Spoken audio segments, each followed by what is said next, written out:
Hi, my name is Chase, and welcome to the Wellness Center podcast, where we're going to talk all things red light therapy. Thank you so much for tuning into this episode. Please make sure to like and subscribe so you can get updated and notified on all of our newest episodes that we'll be releasing. Have a great rest of your day and enjoy the episode. Hey everyone, this is Chase. Welcome back to the Wellness Center podcast. Really happy to have you here today. Oh man. So I'm filming this the end of March, right after we had those gnarly snowstorms. So I hope by the time this posts, the snow is gone and it's 75 degrees and everyone's having a good time. But okay, I want to get right into it today. This is a little bit of an older study, wasn't published like last week, but I saw this and I was like, oh my goodness, we have to talk about this. This has to be like public information, especially when it comes to red light therapy because of how crazy it is. So we are looking on, just so you know, on autism. We're talking about autism today, right?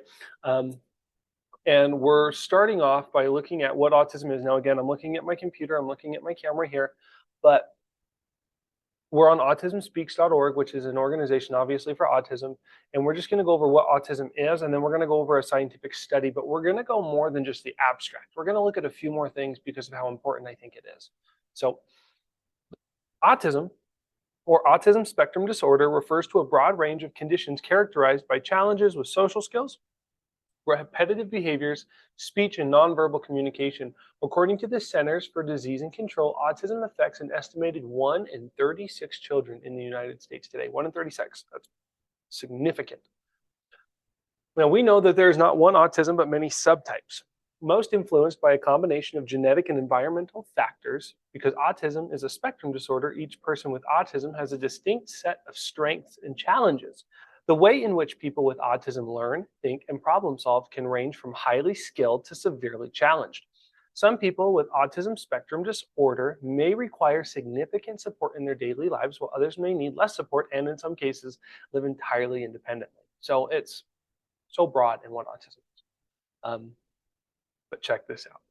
I love this. So this was published on the MDPI, and the title of this study is Lights On for Autism: Exploring Photobiomodulation as an Effective Therapeutic Option. Okay. So this was posted in October of 2022. So 27th of October, right before Halloween. So here is the abstract. I want to read the abstract. And then again, I want to go in and I want to read a few more things just so we can be out there in the world. Autism is a neurodevelopmental condition that starts in childhood. Neuro in your brain, developmental, the way your brain develops. Is a condition that starts in childhood and continues into adulthood. The core characteristics include, so this is what autism looks like at its core: difficulties with social interaction and communication, together with restricted and repetitive behaviors. There are a number of key abnormalities of brain structure and function that trigger these behavioral patterns.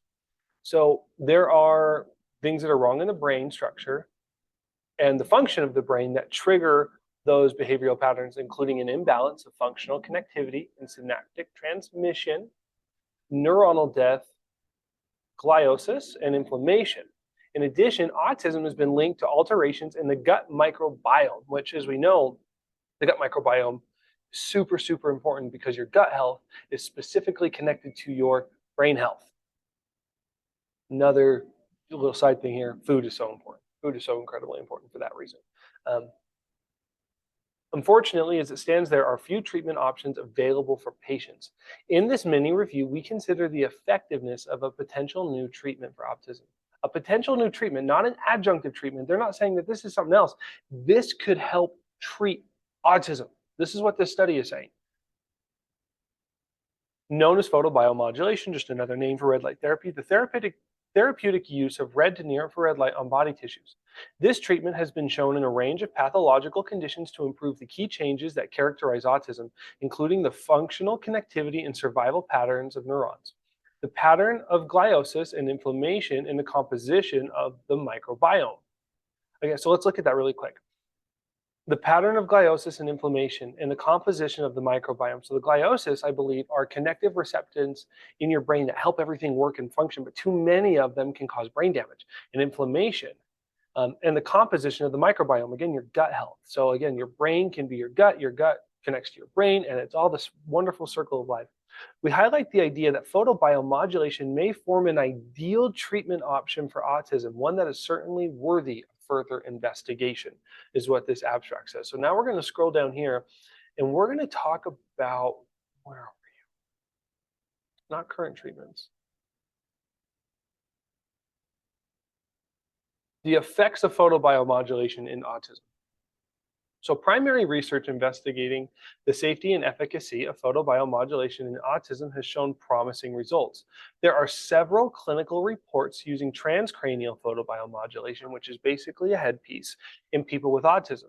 Transcranial photobiomodulation treatment over an 8-week period, again, that's 2 months of treatment, which again, just another proof that it just takes time, has been reported to improve a range of behavioral measures, including social awareness, communication and motivation, and a reduction in restricted and repetitive behaviors.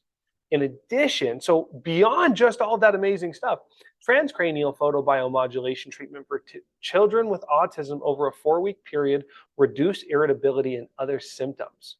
Now, these positive outcomes quite remarkably appear to be maintained for up to 12 months thereafter. So this is what this study is saying from all of the, from the reviews of all of the stuff that's already happened, that if you can bring in your kid and do red light therapy for 2 months, if they have autism, potentially that can improve their overall quality of life for up to a year. Up to a year. A placebo-controlled clinical trial using Verum laser acupuncture indicates improvement in speech and social interactions in people with autism. Furthermore, the use of laser acupuncture in a child diagnosed with autism has been reported to generate a pattern of electroencephalography, brain activity. I'm pretty sure I butchered that word, but what that word is it's just a fancy name for a brain scanner. Brain activity similar to that evident in normal children. You're kidding me. Red light therapy acupuncture has been proven with a brain scanner that it's creating activity similar to that evident in normal children. It's so cool. And then some other stuff about studies. So, and then I want to go and look at the conclusions. For people diagnosed with autism, there are a few effective broad-range treatments available to treat the abnormal brain circuitry and microbiome environment, let alone constellation and complexity of their symptoms. Recently, photobiomodulation has been shown to improve, for example, in many animal models of Alzheimer's to Parkinson's disease. Some of the key alterations of brain function and microbiome composition that are also found in autism. So it also helps Alzheimer's and Parkinson's disease, which we know. In addition, photobiomodulation is very safe with little or no evidence of side effects or toxicity on body cells. So not only can we improve your quality of life up to a year, but there's little to no side effects. It is non-invasive, and the devices are easy to use with high compliance. Photobiomodulation appears to be an ideal treatment option for autism. Preclinical studies could be designed on animal models, establishing a proof of concept, leading to a translation into the use on people with autism in a large-scale clinical trial. Need I say more? That is awesome. Okay, guys. Come and check us out, please. Your first session is free. First session's free, and we can help. I hope you guys have a great rest of your day, and I'll talk to you later. Peace out.